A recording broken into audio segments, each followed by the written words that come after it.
America Iran ನಡುವೆ ಹಾರ್ಮುಜ್ ಸಂಘರ್ಷ ಮುಂದುವರೆದಿದೆ. ಪೆಟ್ರೋಲ್ ಮತ್ತು ಡೀಸೆಲ್ ದರದಲ್ಲಿ ಭಾರಿ ಏರಿಕೆ ಸಾಧ್ಯತೆ ಇದೆ. ಪ್ರತಿ ಲೀಟರ್ಗೆ 25 ರಿಂದ 28 ರೂಪಾಯಿ ಏರಿಕೆ ಆಗುವಂತ ಸಾಧ್ಯತೆ ದಟ್ಟವಾಗ್ತಾ ಇದೆ.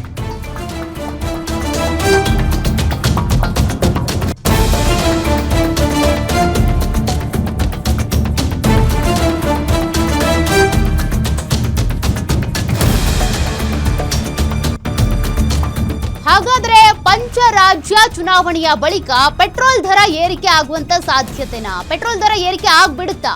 ಕಚ್ಚಾ ತೈಲ ದರ ಈಗಾಗಲೇ ಗಗನಕ್ಕೆ ಏರಿದ್ರೂ ಕೂಡ ದರ ಏರಿಕೆ ಆಗಿಲ್ಲ ಸದ್ಯದಲ್ಲಿ. ಇನ್ನು ಹಾರ್ಮುಜ್ ಮುಚ್ಚಿದ ಪರಿಣಾಮ ಭಾರತಕ್ಕೆ ಬರ್ತಿಲ್ಲ ಕಚ್ಚಾ ತೈಲ. ಇಷ್ಟಾದ್ರೂ ತೆರಿಗೆ ಕಡಿತ ಮಾಡಿ ದರ ಏರಿಕೆ ಮಾಡದೆ ಸಮತೋಲನವನ್ನ ಕಾಪಾಡಿಕೊಳ್ತಾ ಇದ್ದಾರೆ. ಕಚ್ಚಾ ತೈಲ ಬೆಲೆ ಏರಿಕೆಯಿಂದ ತೈಲ ರಿಫೈನರಿ ಕಂಪನಿಗಳಿಗೆ ಭಾರಿ ನಷ್ಟ ಆಗ್ತಾ ಇದೆಯಂತೆ. ಹೀಗಾಗಿ ಚುನಾವಣೆ ಬಳಿಕ ಪೆಟ್ರೋಲ್ ಡೀಸೆಲ್ ದರ ಏರಿಕೆ ಆಗುವಂತ ಸಾಧ್ಯತೆ ಇದೆ. ಕೋಟಕ್ ಇನ್ಸ್ಟಿಟ್ಯೂಷನಲ್ ಈಕ್ವಿಟೀಸ್ ಸಂಸ್ಥೆಯಿಂದ ಅಧ್ಯಯನ ನಡೆಸಲಾಗಿದ್ದು ವರದಿ ಬಹಿರಂಗ ಆಗಿದೆ.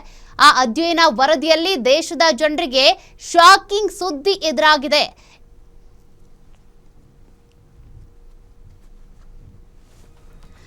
ಮತ್ತಷ್ಟು ಡೀಟೇಲ್ಸ್ ಕೊಡ್ತಾರೆ ನಮ್ಮ ಡಿಜಿಟಲ್ ಎಡಿಟರ್ ಡೆಸ್ಕ್ ಲೈವ್ ಇಂದ ಜಾಯ್ನ್ ಆಗ್ತಿದ್ದಾರೆ ದಿಲೀಪ್. ಈಗಾಗಲೇ ಪೆಟ್ರೋಲ್ ಡೀಸೆಲ್ ದರ ಏರಿಕೆ ಆಗಲ್ಲ ಬಿಡಿ, ಎಷ್ಟೇ ಯುದ್ಧದ ಸಂಘರ್ಷ ಇದ್ರೂ ಪೂರೈಕೆ ಮಾಡ್ತೀವಿ ಅಂತ ಸರ್ಕಾರ ಭರವಸೆ ಕೊಡ್ತಾ ಇತ್ತು. ಆದ್ರೀಗ 25 ರಿಂದ 28 ರೂಪಾಯಿ ಏರಿಕೆ ಆಗೋ ಸಾಧ್ಯತೆ ಇದೆ. ಪಂಚರಾಜ್ಯಗಳ ಚುನಾವಣೆಯ ಬಳಿಕ ಜನರಿಗೆ ಇದು ಬಿಸಿ ತಟ್ಟುತ್ತೆ ಅಂತ ಹೇಳಲಾಗ್ತಾ ಇದೆ. ವಿಶ್ಲೇಷಣೆ ಏನ್ ಹೇಳುತ್ತೆ ದಿಲೀಪ್? ಸೌಖ್ಯ ಏನಂದರೆ, ಹಾರ್ಮುಜ್ ಜಲಸಂಧಿ ಏನಿದೆ, ಕಳೆದ ಫೆಬ್ರವರಿ 28ರಿಂದ ಏನು ಅಮೆರಿಕ ಮತ್ತು ಇರಾನ್ ಮಧ್ಯೆ ಯುದ್ಧ ಶುರುವಾಯಿತು. ಆ ನಂತರ ಹಾರ್ಮುಜ್ ಜಲಸಂಧಿಯಲ್ಲಿ ನಿರಂತರವಾಗಿ ಬ್ಲಾಕೇಡ್ ಆಗ್ತಾನೇ ಇದೆ. ಹಾಗಾಗಿ ಕಚ್ಚಾ ತೈಲ ಮತ್ತು LPG ಅನಿಲ ಸಾಗಾಟ ನಿರಂತರವಾಗಿ ಸ್ತಬ್ಧ ಆಗ್ತಾ ಇದೆ. ಇಷ್ಟಾದರೂ ಕೂಡ ಕೇಂದ್ರ ಸರ್ಕಾರ ಪೆಟ್ರೋಲ್ ಮತ್ತು ಡೀಸೆಲ್ ದರವನ್ನು ಏರಿಕೆ ಮಾಡಿಲ್ಲ. ಕಳೆದ ಒಂದು ವಾರದ ಹಿಂದೆ ಪೆಟ್ರೋಲ್ ಮತ್ತು ಡೀಸೆಲ್ ಮೇಲೆ ಏರಿಕೆ ಮಾಡಲಾಗಿದ್ದ ಪ್ರತಿ ಲೀಟರ್ಗೆ 10 ರೂಪಾಯಿ ಅಬ್ಕಾರಿ ಸುಂಕ ಏನು ಏರಿಕೆ ಮಾಡಲಾಗಿತ್ತು, ಅದನ್ನು ಕೇಂದ್ರ ಸರ್ಕಾರ ರದ್ದು ಮಾಡಿತು. ಈ ಮೂಲಕ ಏನಂದರೆ ಆಯಿಲ್ ರಿಫೈನರಿಗಳೇನಿದ್ದಾವೆ ಅವು ಪೆಟ್ರೋಲ್ ದರವನ್ನು ಕಡಿಮೆ ಮಾಡದಲ್ಲೇ ಅದೇ ರೇಟಿಗೆ ಮಾರಾಟ ಮಾಡಿ ತಮ್ಮ ನಷ್ಟವನ್ನು ಸರಿದೂಗಿಸ್ಕೊತಾ ಇದ್ವು.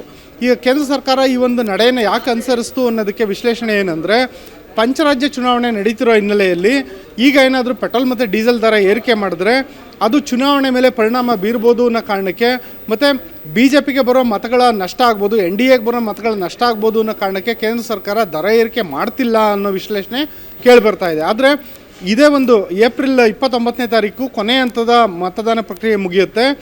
ಏಪ್ರಿಲ್ 29ಕ್ಕೆ ಕೊನೆ ಹಂತದ ಮತದಾನ ಪ್ರಕ್ರಿಯೆ ಮುಗಿದ ನಂತರ ಕೇಂದ್ರ ಸರ್ಕಾರ ಪೆಟ್ರೋಲ್ ಮತ್ತು ಡೀಸೆಲ್ ದರ ಏರಿಕೆ ಮಾಡೋ ಸಾಧ್ಯತೆ ಇದೆ. ಯಾಕೆಂದರೆ ಪ್ರತಿ ಬ್ಯಾರಲ್ ಕಚ್ಚಾ ತೈಲದ ಬೆಲೆ ಅಂತಾರಾಷ್ಟ್ರೀಯ ಮಾರುಕಟ್ಟೆಯಲ್ಲಿ ಇವಾಗ $100 ದಾಟಿದೆ. ಒಂದು ಬ್ಯಾರಲ್ಗೆ $100 ಹಣ ತೆತ್ತು ಒಂದು ಪೆಟ್ರೋಲ್ ಮತ್ತು ಒಂದು ಕಚ್ಚಾ ತೈಲವನ್ನು ಖರೀದಿ ಮಾಡ್ಕೊಂಡು ಬರುತ್ತೆ ಆಯಿಲ್ ರಿಫೈನರಿ ಕಂಪ್ನಿಗಳು. ಆ ನಂತರ ಅವನ್ನ ಸಂಸ್ಕರಣೆ ಮಾಡಿ ಪೆಟ್ರೋಲ್ ಮತ್ತು ಡೀಸೆಲ್ನ ಮಾರಾಟ ಮಾಡುವಾಗ ಈ ಹಿಂದೆ ಕೇವಲ $64ಗೆ ಒಂದು ಬ್ಯಾರಲ್ ಪೆಟ್ರೋಲ್ ಮತ್ತು ಡೀಸೆಲ್ನ ಖರೀದಿ ಮಾಡ್ತಿತ್ತು. ಈಗ ಅದ್ರ ದರ ದುಪ್ಪಟ್ಟಾಗಿದ್ದರೂ ಕೂಡ ದೇಶದಲ್ಲಿ ಪೆಟ್ರೋಲ್ ಮತ್ತು ಡೀಸೆಲ್ ದರ ಏರಿಕೆ ಆಗಿಲ್ಲ. ಹಾಗಾಗಿ ಒಂದು ವೇಳೆ ಏನಾದರೂ ಕೇಂದ್ರ ಸರ್ಕಾರ ಈ ಒಂದು ಪೆಟ್ರೋಲ್ ಮತ್ತು ಡೀಸೆಲ್ ದರವನ್ನು ಚುನಾವಣೆ ನಂತರ ಏನಾದ್ರೂ ಏರಿಕೆ ಮಾಡೋಕ್ಕೆ ಹೊರಟ್ರೆ ಸುಮಾರು 25 ರಿಂದ 28 ರೂಪಾಯಿ ಪ್ರತಿ ಲೀಟ್ರಿಗೆ ಏರಿಕೆ ಮಾಡೋ ಸಾಧ್ಯತೆ ಇದೆ ಅನ್ನೋ ವಿಶ್ಲೇಷಣೆಯನ್ನು ಕೋಟಕ್ ಈಕ್ವಿಟೀಸ್ ಅನ್ನೋ ಸಂಸ್ಥೆ ಮಾಡ್ತಾ ಇದೆ. ಆದರೆ ಇಲ್ಲೊಂದು ಸಮಸ್ಯೆ ಏನಂದರೆ, ಪ್ರತಿ ಲೀಟ್ರಿಗೆ 25 ರಿಂದ 28 ರೂಪಾಯಿ ಅಷ್ಟು ಏರಿಕೆ ಏನಾದರೂ ಆದರೆ ಪೆಟ್ರೋಲ್ ಮತ್ತು ಡೀಸೆಲ್ ದರ, ಆವಾಗ ದೇಶದಲ್ಲಿ ಎಲ್ಲ ರೀತಿಯ ಅಗತ್ಯ ವಸ್ತುಗಳ ದರನೂ ಏರಿಕೆ ಕಾಣುತ್ತೆ, ದೇಶದಲ್ಲಿ ಹಣದುಬ್ಬರ ಏರಿಕೆ ಕೂಡ ಆಗುತ್ತೆ. ಹಾಗಾಗಿ ಕೇಂದ್ರ ಸರ್ಕಾರ ಇಷ್ಟು ಭಾರಿ ಮಟ್ಟದ ದರ ಏರಿಕೆಗೆ ಮುಂದಾಗುತ್ತಾ ಅನ್ನೋದು ಸದ್ಯ ಇರುವಂಥ ಪ್ರಶ್ನೆ. ಸೌಖ್ಯ. Okay, thank you Dileep ಡೀಟೇಲ್ಸ್ಗೆ.